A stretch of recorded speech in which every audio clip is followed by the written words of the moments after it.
He looked me dead in the eye and told me I didn't belong at my own sister's wedding. Not, no's not a good time. Not, let's talk later. He said, you need to leave. Just like that.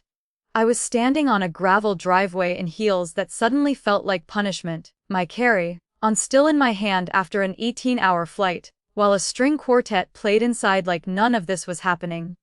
Like I didn't exist, only family is allowed. My dad added, quieter this time, but somehow worse. I blinked at him, thinking I must have misheard. Excuse me. His jaw tightened. You weren't invited. That's when something inside me cracked. Not loudly, not dramatically, but in that quiet, irreversible way. I lifted the cream-colored envelope in my hand. I have the invitation. My name is literally printed on it. He didn't even look at it. That was a mistake. Behind him, through the glass doors, I could see my sister, Paige, in a designer white gown, laughing with her bridesmaids like her world was perfect and untouched. My mom stood a few feet away from her, watching me, and doing nothing. Dad, I said, my voice low now, controlled. Don't do this here. Don't make a scene. He shot back. Just go. No hug, no explanation, no apology. Just go. So I did. I turned around, walked back across that gravel path while people inside toasted champagne, and didn't stop until I was inside my rental car with the doors locked. That's when I finally broke. Not because I missed the wedding, but because, somehow, after everything I had still hoped. 3 days later, my mom called me about a 38,000 wedding bill, with my name on it, but to understand why that moment hit the way it did, you need to understand what it was like growing up in my family, because there were always two versions of reality under one roof. There was Paige's life, and then there was mine. Paige was the golden girl, always had been. The kind of kid who got a car on her 16th birthday, got her prom dress paid for without asking, and somehow made every adult in the room believe she deserved it. My dad used to call her, my little star, like it wasn't even a joke. And me, I was the one who figured things out alone. College applications, did them myself at the public library, scholarship essays, late nights, no guidance. Move-in day at university, I took a bus. No one forgot Paige's deadlines, no one even remembered mine. My dad, Gerald, ran a small building supply store in Charlotte. He liked to talk about it like it was some kind of empire. In reality, it was a struggling business with a leaking roof and employees who rotated out every few months. My mom, Donna, kept the house running. But more importantly, she kept the peace, and keeping the peace usually meant siding with my dad and redirecting any tension toward me. I learned early that if something went wrong in that house, I was the easiest solution. So I left. At 18, with a partial scholarship and a savings account built from tutoring jobs, I walked out without looking back. And honestly, no one tried to stop me. Fast forward a few years. I built a life. A real one. I moved overseas. Got into compliance consulting. The kind of work where you analyze contracts line by line, looking for inconsistencies, loopholes, lies. Funny how life trains you for things you don't even know are coming. I worked hard, like obsessively hard. And eventually, I built something solid. A small apartment, financial stability, peace.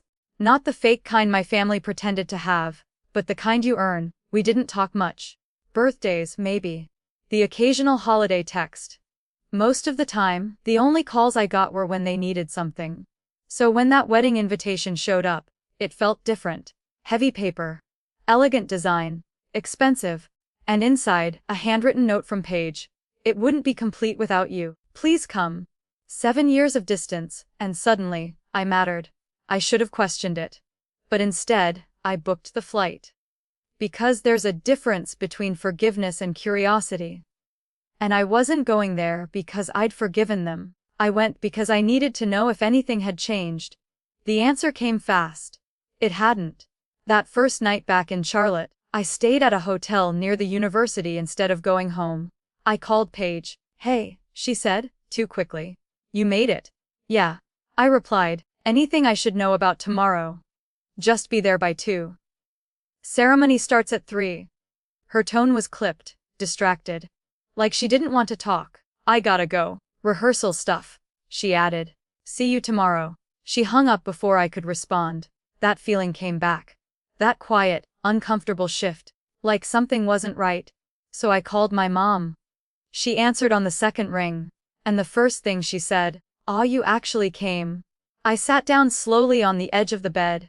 Yeah. Of course I came. I just thought, with the long flight, you might change your mind. No. I'm glad you're here. No. I missed you. Just mild surprise that I showed up at all. That should have been my warning. But I ignored it. The next day, I got dressed carefully.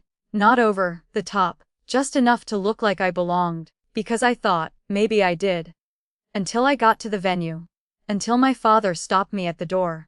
Until my mother watched and said nothing. Until my sister smiled for photos while I stood outside like a stranger. That was the moment something inside me shifted. Not broken. Not destroyed. Just done. Done hoping. Done chasing. Done pretending. But I didn't know yet that the real reason I'd been invited had nothing to do with family. And everything to do with a contract I had never signed. And when my mom called 3 days later and said, "We need to talk about the bill?" That's when the story actually began. $38,000. That's how my mom opened the conversation. No hello. No small talk. No acknowledgement of what had happened at the wedding. Just a number. I was sitting at the small desk in my hotel room, laptop open, pretending to focus on work like my life wasn't quietly unraveling in the background. "What?" I asked. "The venue," she said, her voice tight, controlled. "The total came out to $38,000. We need to know how you're planning to pay it." I actually laughed. Not because it was funny, but because it was so absurd my brain rejected it. "I'm sorry, how am I planning to pay it?" "You signed the contract, Athena," she snapped. "You're the guarantor." That word hit differently.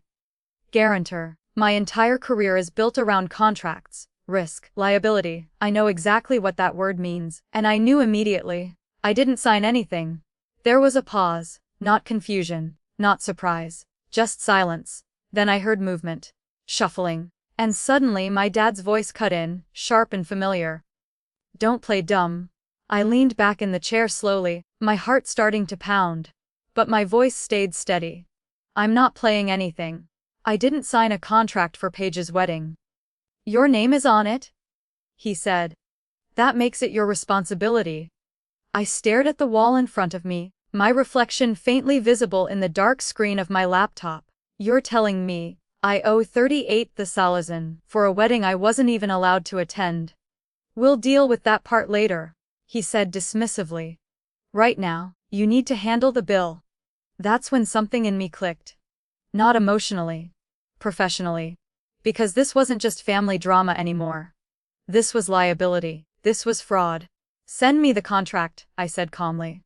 "You already know what it says." "Send it anyway." Another pause. "You think you're smarter than us because of that fancy job?" He scoffed. "A judge won't care about your attitude." "I'm not talking about attitude," I replied. "I'm talking about evidence." And then he hung up, just like that, no explanation, no denial, nothing. I sat there for a full minute, replaying the conversation in my head. Contract, signature, guarantor. I hadn't signed anything. I hadn't even been asked. So how was my name on a legally binding document? I picked up my phone and called the venue. If there was a contract with my name on it, I needed to see it. "Whitmore Estate, this is Karen speaking. How can I help you?" Her voice was calm, professional. The kind that handles high-end weddings and stressed-out clients daily. "Hi, my name is Athena Sinclair," I said. "I'm calling about the Sinclair, Redmond wedding held on December 14th. "Of course," she said. "How can I assist you?" "I've been informed that I'm listed as the guarantor on the venue contract." A beat. "Yes, that is correct. I didn't sign that document." Silence. The kind that tells you everything without saying a word. "I'm sorry, can you repeat that?" she asked carefully. "I did not sign any agreement related to that wedding. I was not present. I was not informed, and I did not authorize anyone to sign on my behalf." This time, the silence stretched longer. "Mom, if that's true," she said slowly, "this would be a very serious legal matter." "I'm aware." I replied. I'd like a copy of the contract. She explained the process. Formal request, ID verification, legal review. I followed every step, because that's what I do. I deal with facts, documents, proof, not emotions, not family narratives, facts. I sent the request within the hour. Then I called the only person I trusted in that entire city. Rachel. She picked up immediately. They said what? She demanded after I explained everything. There's a contract. With my name on it. And you didn't sign it. I didn't even know it existed. She went quiet for a second. Then, okay, now this makes sense. What does? The wedding thing, she said. Being turned away. The weird behavior. Athena, people don't act like that for no reason. I closed my eyes. I think they were hiding something. Exactly. And if your name is on that contract. She added, her voice sharpening, then they needed you there. But not too close. That thought sent a chill down my spine. They invited me? I said slowly. But they didn't want me inside. They wanted control. Rachel said. Not confrontation. That night, I almost booked a flight back to London. I had the website open. Finger hovering over. Confirm. Because part of me just wanted out. Away from the drama. Away from them. But another part of me, the part that built my career, my life, refused. Because this wasn't just emotional anymore. This was legal. And if someone had signed my name without permission, that wasn't just betrayal. That was a crime. The next few days were quiet. Too quiet. No calls. No messages. Like nothing had happened. Until the messages started coming. First, my aunt. Athena, honey, your mother is devastated. She said you promised to help with the wedding. Promised. Then my uncle. A long email about family values. And doing the right thing. Then my cousin. Just pay it. It's easier for everyone. One by one they all came. Same story. Same narrative. I had promised to pay, and now I was backing out. 22 people. All convinced I was the problem. I didn't argue. I didn't respond. I just documented everything. Screenshots. Voicemails. Because when a story starts getting rewritten around you, you collect proof. Then came the call I wasn't expecting. Paige. My sister. Just pay it, she said immediately. No greeting. No hesitation. You make good money. It's not a big deal for you. I let out a slow breath. You kicked me out of your wedding. That wasn't my decision. But you didn't stop it. Silence. Look, she said, her tone shifting. Dad handled the contract months ago. It's done. Just write the check and we can move on. Move on. Like this was a misunderstanding. Like I was overreacting. I didn't sign anything, Paige. Whatever. Your name is on it. That matters to you. It should matter to you? She snapped. You left this family. You don't get to come back and act like the victim. That one hit. Not because it was true, but because it was familiar. That same narrative. Repackaged. Reused. You know something? I said quietly. No, I don't, she replied too quickly. Did you know Dad used my name? A pause. 5 seconds. Long enough to say everything. It doesn't matter. There it was. The truth, hiding behind indifference. She knew, she had always known. And she didn't care. I ended the call without another word. Because at that point, there was nothing left to say. That night, I sat in my hotel room staring at my laptop screen. Not crying, not angry, just clear, crystal clear. Because this wasn't confusion anymore. It wasn't miscommunication. It wasn't even manipulation. It was calculated. They had used my name, my identity, my financial standing. And then, they made me the villain for refusing to clean up the mess. My phone buzzed. A message from my cousin Dylan. Something feels off. I don't think we're getting the full story. I stared at the text for a second. Then typed back. You're not. He replied almost instantly. Then tell me what's really going on. I looked at the message. Thought about it. And then wrote, not yet, but keep watching. Because I knew something they didn't. The contract was coming. And when it did, this entire story was about to collapse. The email came in at 7:12 a.m. I hadn't even brushed my teeth yet. I was sitting on the edge of the hotel bed, still half asleep, staring at my phone when the notification lit up the screen. Subject document request, Sinclair event. My stomach dropped. Because deep down, I already knew. Whatever was inside that email, it was going to change everything. Before I could even open it, my phone started ringing. Dad. Of course. I stared at his name for a second before answering. Athena? He said, voice steady, but tight, like he was gripping something on the other end. I hope you've had time to think. Think. Like this was a negotiation. Like I owed him that. I have, I said calmly. Good, because the venue isn't going to wait forever. You signed the contract. This needs to be handled. There it was again, confidence. Control. Like he believed this story would hold. Funny timing, I said, glancing at the email still unopened on my screen. I just received something from the venue. Silence. Not long, but noticeable. They sent me the contract. I continued. Another pause. Longer this time.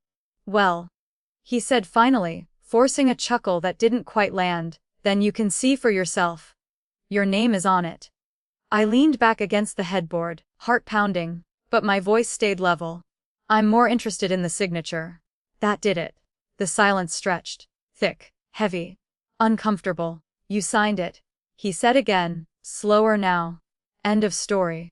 Did your real estate buddy tell you what happens if a signature is forged? Dead air. No deflection this time. No insult. Just nothing, because he knew. And in that moment, so did I. I'm opening the document now, I said. He didn't respond, didn't hang up either. He stayed on the line. Listening, waiting. I tapped the attachment. 11 pages, clean, professional, official, the kind of document I've reviewed thousands of times in my career. Page 1. Event details. Page 2. Payment structure. Page 3. My breath caught. Guarantor agreement. And there it was. I, Athena Sinclair. My name. Typed perfectly. And right below it, a signature. I stared at it. Really stared. Because to anyone else, it would have looked convincing. The shape was similar. The flow wasn't terrible. Whoever did it had clearly practiced. But I knew my signature. I knew every line, every curve, and this wasn't mine. The pressure was wrong. The slant was off. The letters didn't connect the way mine always do. It was close, but not close enough. That's not my signature, I said quietly. What? My dad snapped immediately. That's not my signature. Yes, it is. No. I cut in, sharper now. It's not. My voice didn't shake. Didn't crack. Because at that point, something inside me had shifted completely. I wasn't the daughter anymore. I wasn't the sister. I was a compliance analyst looking at a fraudulent document. And I knew exactly what I was seeing. You're making things up, he said, but there was no conviction behind it now. No strength. Just noise. I'm holding my passport in my other hand, I said. My actual signature is right here. Silence. Again. And this time, it told me everything. You want to take this to court? I added. What can do that? You're unbelievable, he muttered. No, I said calmly. I'm informed. And then, he hung up. Not angry this time. Not yelling, just gone. I sat there in that quiet hotel room, staring at the document on my screen. My name. Someone else's handwriting. A lie, printed, signed, and filed like it was truth. And for the first time since all of this started, I didn't feel hurt. I didn't feel confused. I didn't even feel angry. I felt focused, because this was clean, clear, provable. I picked up my phone and called Rachel. I have it, I said the second she answered. Tell me. My name. Someone else's signature. It's not even close. She exhaled sharply. That's forgery, straight up. I know. And under North Carolina law. She continued, slipping into legal mode. That contract is void, like it never existed. I leaned back, staring at the ceiling. So I owe nothing. You owe nothing, she confirmed. For a second, neither of us spoke. Then I said, they became me on paper. Rachel didn't respond right away. Because there was nothing to say to that. An hour later, she was in my hotel room. Legal pad out. Focused. Okay, she said, here's what we do. And just like that, we built a plan. Step 1: notify the venue. Formally, not emotionally, not casually, legally. We drafted a letter, clear, precise, undeniable. I stated that I did not sign the guarantor agreement, that I was not present, that I did not authorize anyone to sign on my behalf, and that the signature on the document was fraudulent, We attached my passport. My real signature. For comparison, add this. Rachel said, tapping the screen. Request preservation of the original document for forensic analysis. I nodded. Typed it in, because if this went further, I wanted everything documented, everything preserved, everything traceable. I sent the email at Tuesday 14 p.m. Read receipt requested. No room for misinterpretation. Then I sat back and waited. But waiting didn't mean silence. Because while I was gathering evidence, my family was building a narrative. My phone buzzed again. Dylan. He sent a screenshot, a group chat, one I wasn't part of. I opened it and felt my chest tighten. My mom. She's refusing to honor her commitment. I don't know where we went wrong with her. My dad. She makes over $200K and won't help her own sister. Paigey. She's always been jealous of me, even when we were kids. Aunt Caroline. Maybe we should go no contact. Uncle Roger. Heartbreaking. They deserve better. I read it twice. Then a third time. 22 people, all discussing me, all agreeing, all convinced they knew the truth, without ever asking me. I took screenshots, every message, every timestamp, because if there's one thing I've learned, when people start rewriting your story, you collect proof. Dylan texted again. I don't believe this, something's off. I stared at his message. Then typed, you're right, a pause. Then he replied, what are you going to do? I looked at the contract on my laptop. At my forged name. At the lie sitting in black ink. And then I typed back, I'm going to let the truth speak. Because that's the thing about lies. They need constant maintenance. But the truth just needs to be shown. And I was about to walk into a room full of people who thought they knew who I was. And show them exactly who they'd been defending. The next message from Dylan made my pulse quicken. Mom's organizing a family brunch. Sunday. Everyone's coming. She wants to talk this out. I smiled, not because it was funny, but because it was perfect. A room full of witnesses. A stage. An audience already convinced I was guilty. They want a conversation. I muttered. Good. I typed back. I'll be there. Because they thought they were setting a trap. They thought they were going to pressure me into folding. Into paying. Into playing my role. But they didn't know something. I wasn't walking into that room as their daughter. Or their sister. Or their scapegoat. I was walking in with evidence. And when I put that contract on the table, everything they thought they knew about me was about to fall apart. I almost left. That's the truth no one sees when everything looks strong from the outside. The night before that brunch, I was one click away from disappearing. Laptop open, flight to London pulled up, row 4A, same seat I came in on, safe, predictable, mine. All I had to do was press confirm, and none of this would be my problem anymore. No confrontation. No family drama. No sitting in a room full of people who already decided I was the villain. Just peace. Or at least, the illusion of it. My finger hovered over the trackpad, and for a second, I really considered it. Because walking away would have been easy. And God knows, I've spent my whole life being the one who walks away quietly. Then the door to my hotel room opened. No knock, just a soft click. You're not seriously about to run, are you? Rachel. She walked in holding 2 coffees like she already knew the answer. I'm not running, I said. Even though we both knew I was. She set the coffee down, closed my laptop without asking, and sat at the edge of the bed. They're counting on this, she said. On what? On you leaving. On you being the bigger person. The quiet one. The one who doesn't make things messy. I looked away. Because she wasn't wrong. They forged your name, Athena, she continued. Not just for money, for control. And if you walk away now, you're telling them they can do it again. That hit harder than anything else she'd said all week. Because this wasn't just about 38,000 anymore. This was about boundaries, identity, power. They don't get to become you on paper, she said quietly. And then punish you for it. I swallowed. And what if I don't want to fight? I asked. Then don't fight, she said. Just show up. I frowned. That's it? That's it. She nodded. You don't need to yell. You don't need to argue. You don't need to convince anyone. She tapped the folder sitting on the desk. You just need to let the truth sit in the middle of the table and watch what happens. I stared at the folder.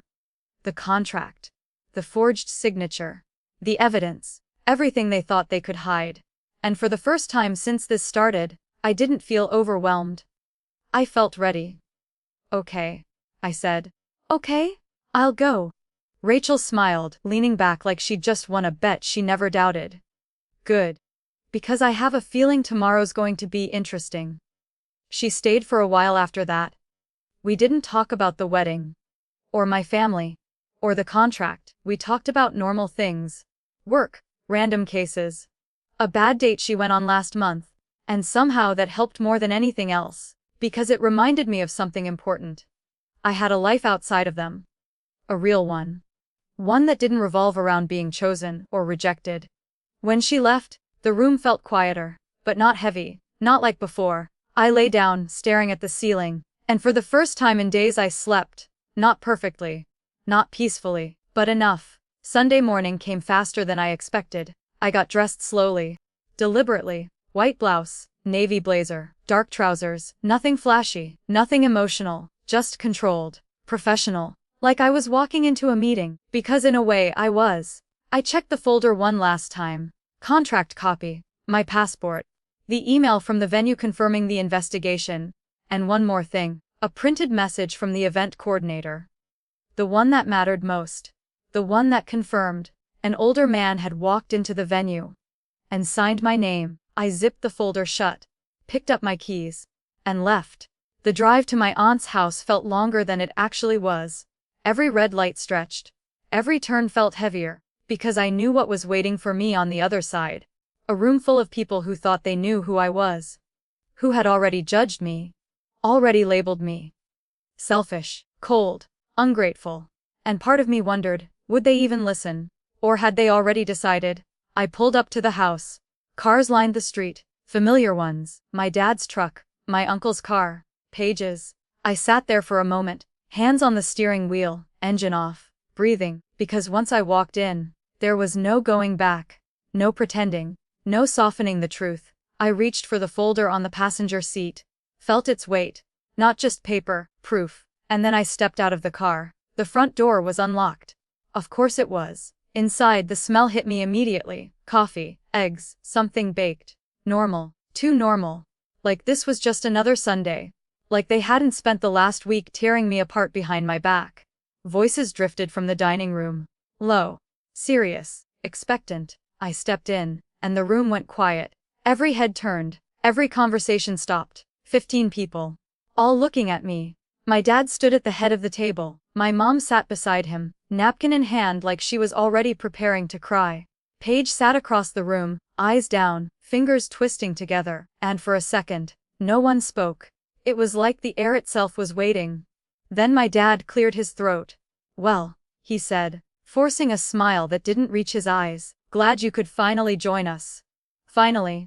Like I was late. Like I was the one who kept everyone waiting. I didn't respond. Didn't react. I just walked to the table, slowly, calmly, and sat down. No plate, no place set for me. Of course my cousin Dylan stood up immediately, grabbing a chair from the kitchen. Here, he said quietly, placing it beside me. I gave him a small nod.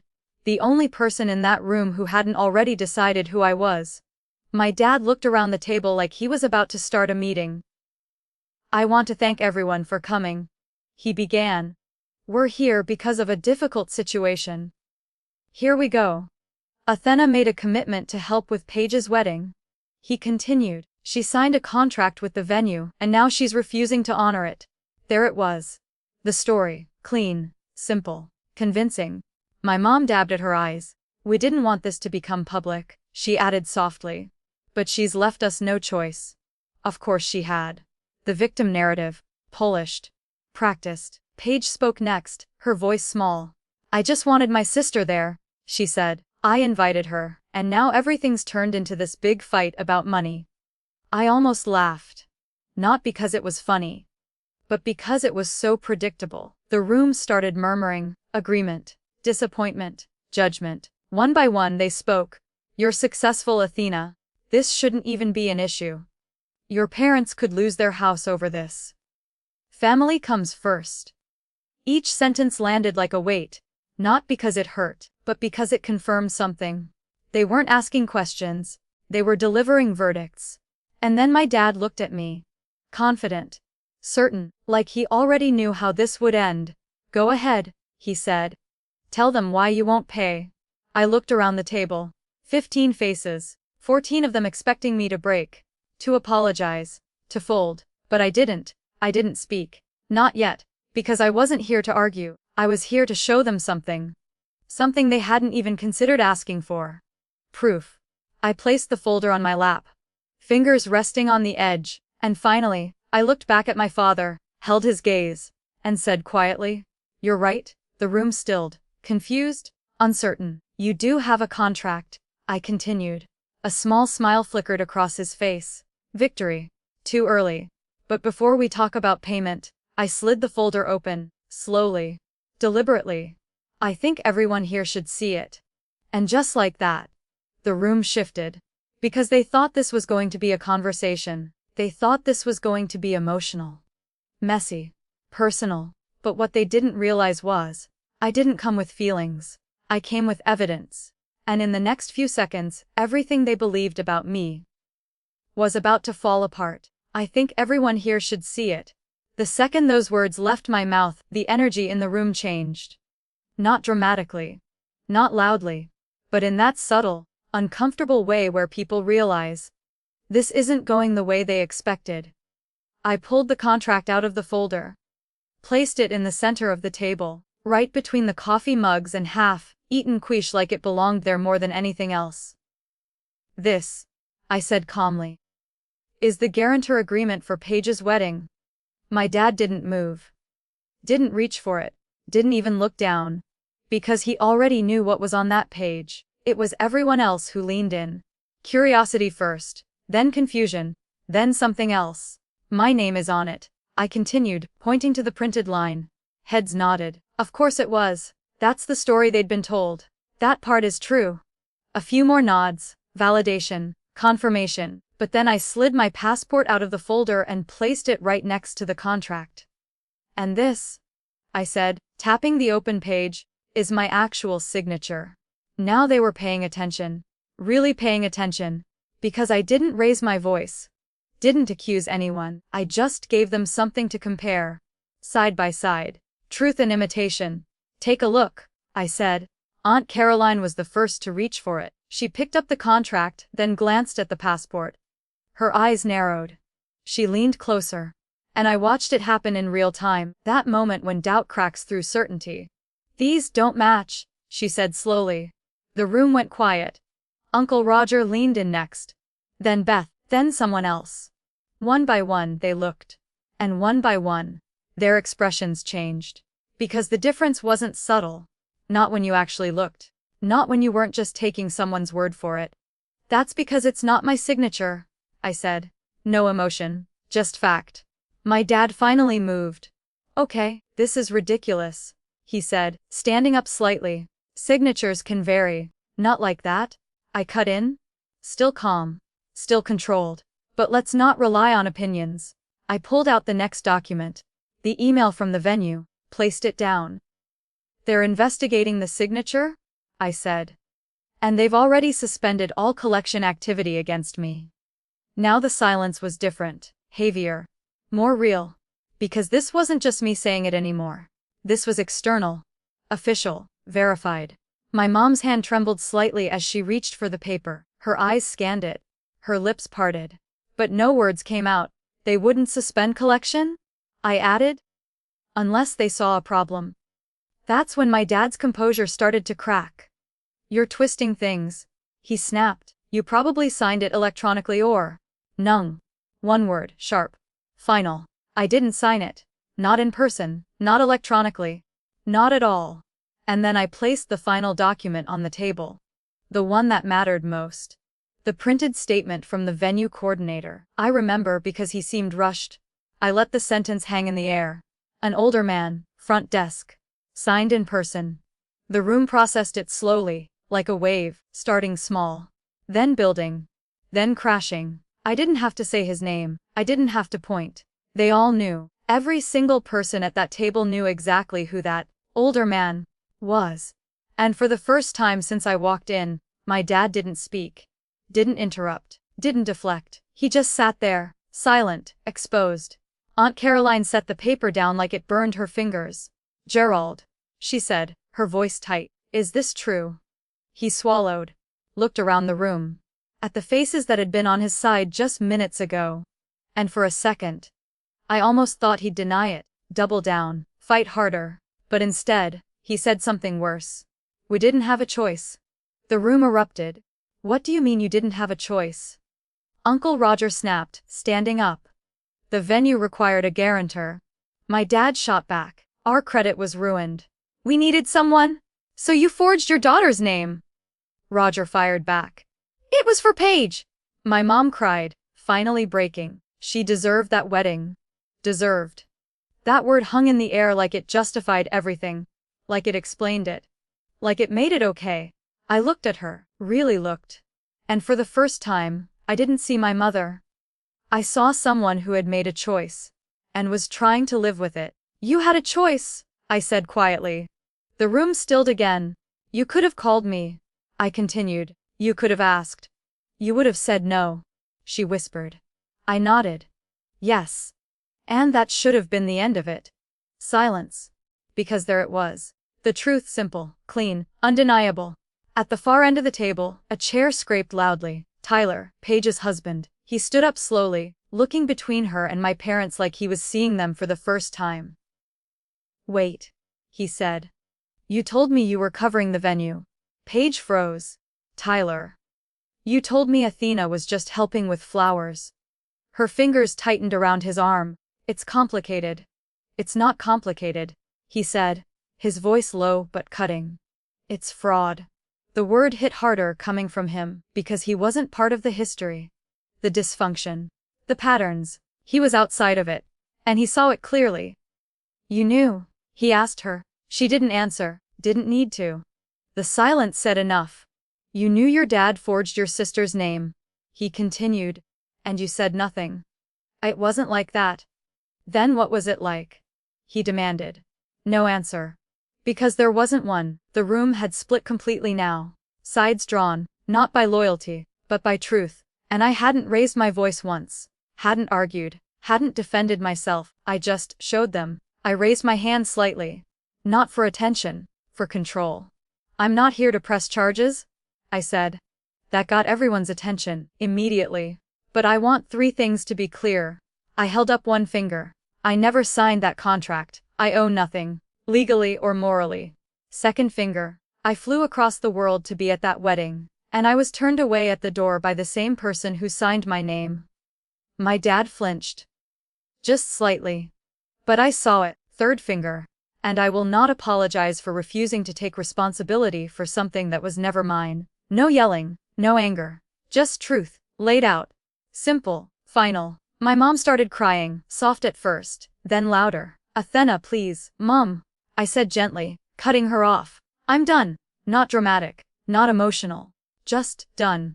With being used. I added. With being blamed. With being the person you only call when you need something. I gathered the documents, slid them back into the folder. The same slow, deliberate movements.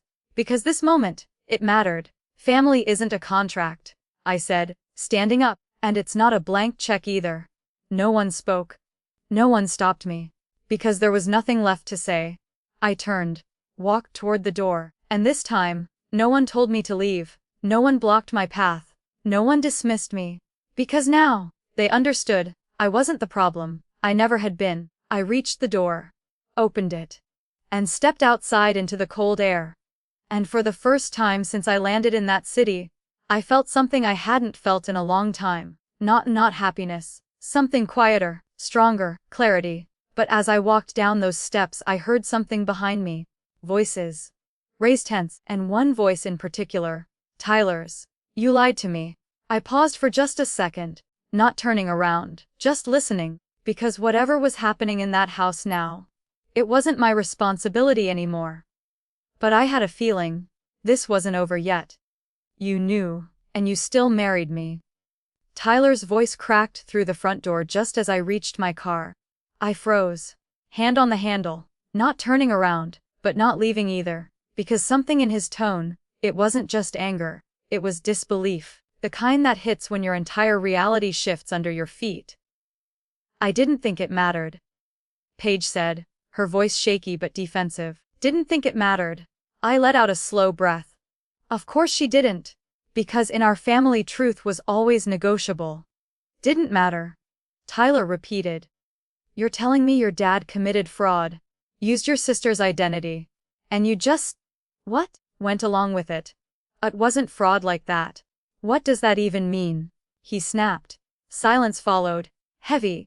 Suffocating. I should have left, I really should have.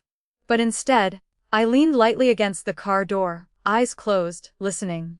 Not because I wanted to be part of it, but because, for the first time, the truth wasn't coming from me, it was coming from them. You don't understand how things work in this family. My mom's voice cut in, strained. You're right? Tyler said immediately. I don't, and honestly, I'm starting to think I don't want to. A door slammed inside. Footsteps. Closer. I straightened as the front door flew open. Tyler stepped out, running a hand through his hair, his face pale like he just walked out of something he couldn't unsee. He stopped when he saw me. For a second, we just stared at each other. Two people connected by a situation neither of us asked for. I'm sorry, he said, no hesitation, no defensiveness, just apology. I nodded once. Not your fault. He let out a humorless laugh. Apparently, I don't know what is anymore. That made two of us. He glanced back at the house, then back at me. I didn't know, he added quietly, about any of it. I figured. I wouldn't have. He stopped himself, shaking his head. It doesn't matter. It does, I said. Because it did. Intent always matters. He looked at me then. Really looked, like he was trying to reconcile the version of me he'd heard about with the one standing in front of him. They said you were difficult, he admitted. I almost smiled. Yeah. I get that a lot. He exhaled, nodding slowly. Wes, I should have asked more questions. Most people don't. I said. That's how narratives work. They fill the space where curiosity should be. Behind him, voices rose again. My Mom, Paige. All talking over each other. All trying to control a story that was already unraveling. Tyler glanced back one more time, then made a decision. I'm not going back in there, he said. I raised an eyebrow slightly. Big day for realizations. Huh. Yeah, he muttered. Big day. There was a pause. Then, can I ask you something? I nodded. Why didn't you fight harder before? It wasn't accusatory. It was genuine. Curious. I thought about it for a second. Then shrugged lightly. Because I didn't know there was a fight happening. He frowned. What do you mean? I mean you can't defend yourself against a story you haven't been told yet. That landed. You could see it. The shift. The understanding. By the time I got here, I added, everyone had already decided who I was. He looked back at the house again. And now, I followed his gaze. Through the windows, I could see movement. Arguments, gestures, cracks forming in something that used to look solid. Now, I said quietly, they have to decide what they believe. He nodded slowly. Then, almost like he didn't realize he was doing it, he stepped a little closer. Lowered his voice. There's something else, he said. My attention sharpened instantly. What? He hesitated, like he was weighing whether to say it. Then, your dad didn't just do that for the venue. My stomach tightened. What do you mean? I saw some paperwork last month, he said. At their house, he was going through files, loans, credit stuff. Your name came up, I felt it. That shift, that drop, the kind that doesn't hit your heart first. It hits your instincts. What kind of paperwork? I asked. I don't know exactly, he admitted. I didn't think much of it at the time. He said you were helping out with something. Helping out. The phrase made my skin crawl. Did you see what it was for? He shook his head. No, but it wasn't wedding related. It looked bigger. Bigger. I stared at him, my mind already racing ahead. Contracts, credit, identity. If they were willing to forge my name once, What else had they done? How long ago? I asked. Maybe 6 weeks before the wedding. I did the math. That was before the invitations were even sent. Before I was back in the picture, which meant this wasn't a last-minute decision. It was planned. Carefully. Deliberately. And suddenly, the wedding didn't feel like the main event anymore. It felt like a distraction. Why are you telling me this? I asked. He met my eyes. Because whatever's going on, it's not just about that contract. A chill ran down my spine. No, it wasn't. Not anymore. Behind us, the front door opened again. This time, it was Dylan. He stepped out quickly, looking between us. Athena, he called. Wait. I turned. He jogged down the steps, slightly out of breath. You need to see this, he said, holding up his phone. What is it? He hesitated, then turned the screen toward me. It was another group chat, but this one was smaller, just 4 people. My dad, my mom, Paige, and someone else. A name I didn't recognize. But the messages, my chest tightened as I read. She won't question it if we keep it separate from the wedding. Just use the same signature. Once it's approved, we're covered. I looked up slowly. Where did you get this? Dylan swallowed. Paige left her phone inside. Silence. Thick, heavy, dangerous. Who's the 4th person? I asked. He shook his head. I don't know. But look at the last message. I did. And that's when my blood ran cold. Application approved. Application. Not contract. Not invoice. Application. Which meant, this wasn't about money they already owed. This was about money they were trying to get. Using my name, my identity. Again. I looked at Tyler, then Dylan, then back at the house. And for the first time since all of this started, I felt something stronger than clarity. Stronger than anger, something sharp. Focused. Unforgiving. Because this wasn't just betrayal anymore. This was a pattern, and patterns don't stop on their own. They escalate. I took a slow breath, then reached for my phone. What are you doing? Dylan asked. I didn't look at him. I'm calling the bank. Because whatever they applied for, whatever they got approved for, it was in my name. And this time, I wasn't just walking away. I was shutting it down. Completely. Because they thought the wedding was the problem. They thought the contract was the issue. They thought this would end at brunch. But they were wrong. This story wasn't about a wedding. It wasn't about money. It was about identity, and someone in that house had just crossed a line you don't come back from. I pressed the call button, held the phone to my ear, and as it started ringing, I realized something chilling. If the application had already been approved, then the damage might have already been done. It's already been funded. Those 5 words hit harder than anything else that morning. I stood there in the driveway, phone pressed to my ear, the world narrowing down to the voice on the other end of the line. I'm sorry, Mom. The bank representative repeated. The loan tied to your name was approved and disbursed 3 days ago. 3 days ago. The same day my mom called about the 38th Zalozan bill. The same day my dad tried to pressure me into paying. The same day they thought they could still control the narrative. My grip tightened on the phone. How much? I asked, my voice quieter now, but sharper. There was a pause. $85,000. For a second I didn't breathe, not because of the number, but because of what it meant. This wasn't desperation. This wasn't a one-time mistake. This was strategy. Planned. Executed, hidden. Using me. Again. Need details, I said, forcing my voice back into control. Application method, authorization records, everything. Yes, ma'am. For security purposes, I'll need to verify. I'll complete whatever verification you need. I cut in. But listen carefully. This is fraud. I did not apply for that loan. Another pause. Longer this time. I understand. The representative said, her tone shifting. In that case, I'm escalating this immediately to our fraud department. Please hold. The line clicked. Silence filled my ear. But inside me, everything was loud, fast, precise. I stepped away from the house, pacing slightly now. Tyler and Dylan watched me, their expressions tight with concern. How bad is it? Tyler asked. I pulled the phone slightly away. 85,000, I said. Dylan swore under his breath. Tyler just shook his head slowly, like he couldn't even process it. They actually did it, he muttered. Yeah, they did. And they thought they'd get away with it. The fraud department picked up. Different voice. More direct. More serious. Mem Sinclair, we've reviewed the initial flags on your account. There is indeed a loan issued under your name. Can you confirm you did not authorize this? I confirm, I said. Understood. We're placing an immediate freeze on the account and initiating a full investigation. Good, I replied. I also need copies of all documentation submitted with the application. You'll receive those within 24 hours. Make it sooner.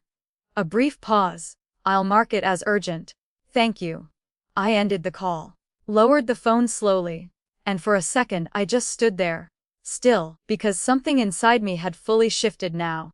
This wasn't personal anymore. Not in the way they understood it. This was legal, criminal, traceable. I turned back toward the house. The front door was still open. Voices still spilling out. Louder now, messier, cracks turning into fractures. They took out a loan, I said to Tyler and Dylan. In my name. Dylan blinked. Are you serious? I held up my phone. They've already funded it. Tyler let out a hollow laugh. Wow. Just wow. There was no defense left, no gray area, no misunderstanding. This was black and white. Crime and consequence. You're calling the police, right? Dylan asked. I looked at the house again. At the people inside. My family. The ones who raised me. The ones who used me. The ones who thought I'd never push back. And for a moment, I hesitated. Not because I doubted what needed to be done, but because I understood exactly what it would mean. Once I crossed that line, there was no going back. No fixing it. No working it out. This wouldn't be a family issue anymore. It would be a case. A record. A permanent mark. You don't owe them anything, Tyler said quietly. I nodded. I know. And I did. Logically. Legally. Completely. But emotions don't disappear just because the facts are clear. They linger. They echo. They remind you of who these people used to be, before everything broke. Before the lines blurred. Before trust turned into something else. Dylan stepped closer. Athena, he said. This isn't just about you anymore. If they get away with this. I know. I cut in. Because I did. If they could do this to me, they could do it to anyone. And that's when the hesitation faded. Not completely. But enough. I took a breath. Then turned toward the house. Stay here, I said. What are you doing? Tyler asked. I'm finishing this. I walked back up the steps, pushed the door open, and stepped inside. The room went quiet again. Just like before. But this time, it felt different. Because they already knew something had shifted. They could see it. In my posture, in my face, in the way I walked in like I wasn't asking for anything anymore. I stopped at the table. Looked at my dad. Then my mom. Then Paige. You took out a loan, I said. No build-up, no hesitation, just truth. The reaction was instant, too fast, too obvious. I don't know what you're talking about, my dad snapped. Lie. Reflexive. Predictable. In my name. I continued. My mom's hand flew to her mouth. Paige's eyes widened, just slightly. But enough. I just got off the phone with the bank. I added. $85,000. Approved. Funded. The room erupted. What? That can't be. Gerald, what is she saying? Voices overlapped. Confusion. Shock. Panic. All of it crashing together. I didn't move. Didn't raise my voice. Didn't react. Because this wasn't chaos to me. This was confirmation. My dad stood up abruptly. This is insane, he said. You're making accusations. I already reported it, I said calmly. That stopped him. Mid-sentence. Mid-breath. Everything froze. The room. The noise. Him. What? He said slowly. I reported it as fraud. I continued. The account is frozen. The bank is investigating. My mom started shaking her head. No, you can't do that. I already did. Paige stepped forward, her voice breaking. Athena, please. No, I said. Not loud. Not angry. Just final. You don't get to please your way out of this. Silence. Heavy. Unavoidable. Do you understand what this means? My dad said, his voice lower now. Dangerous. Controlled. Yes, I replied. Do you? Because I wasn't sure he did. Not fully. Not yet. This isn't just about money, I added. This is identity theft. Fraud, multiple counts. Each word landed like a weight, deliberate, precise, real. You're going to destroy this family, my mom whispered. I looked at her. Really looked. And for the first time, I didn't feel guilt. You already did that? I said quietly. No anger, no accusation, just truth, and that's when it happened, that moment. The one where everything breaks. My dad's shoulders dropped, just slightly. But enough. The fight left his eyes, replaced by something else, something I'd never seen before. Not control, not anger, not even regret.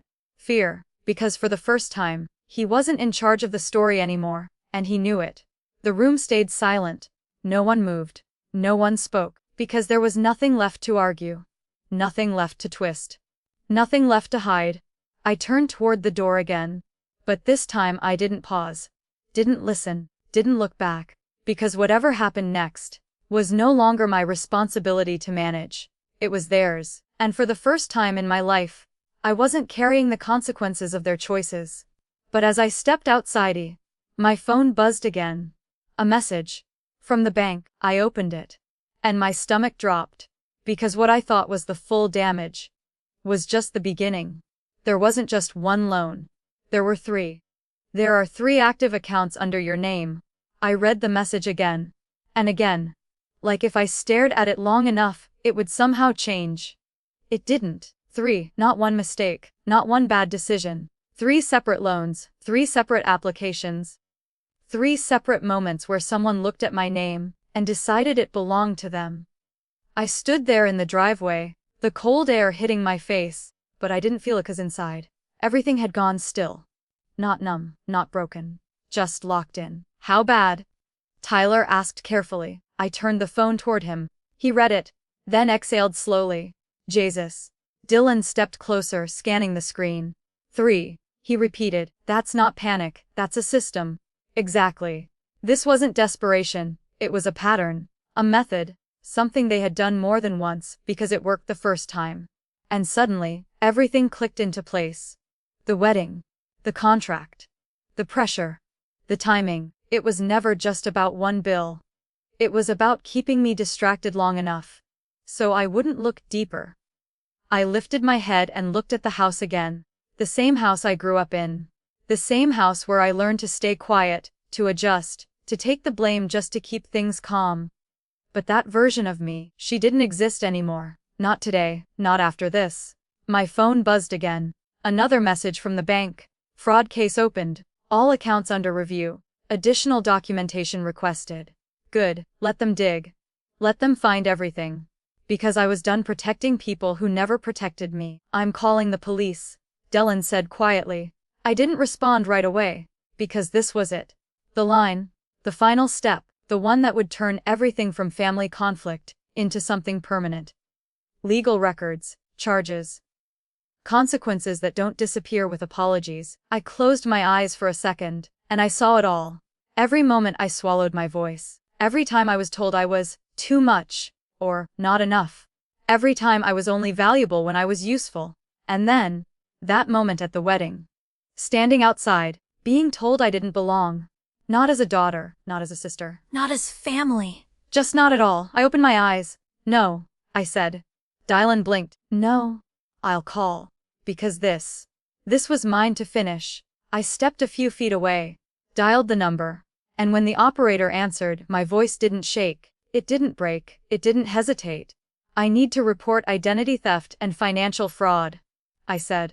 Multiple accounts. I have asked for details. Names. Addresses. Relationships. And I gave them everything. Not emotionally. Not angrily. Just clearly. Because this wasn't about revenge. It was about truth. And truth doesn't need to scream. It just needs to be stated. When I hung up, the silence felt different. Lighter, not because things were okay, but because they were finally honest. They're sending someone, I said, walking back over. Tyler nodded. Dylan exhaled slowly, and for a moment, none of us spoke. Because there's a weight to decisions like this. Even when they're right. Even when they're necessary. Time passed.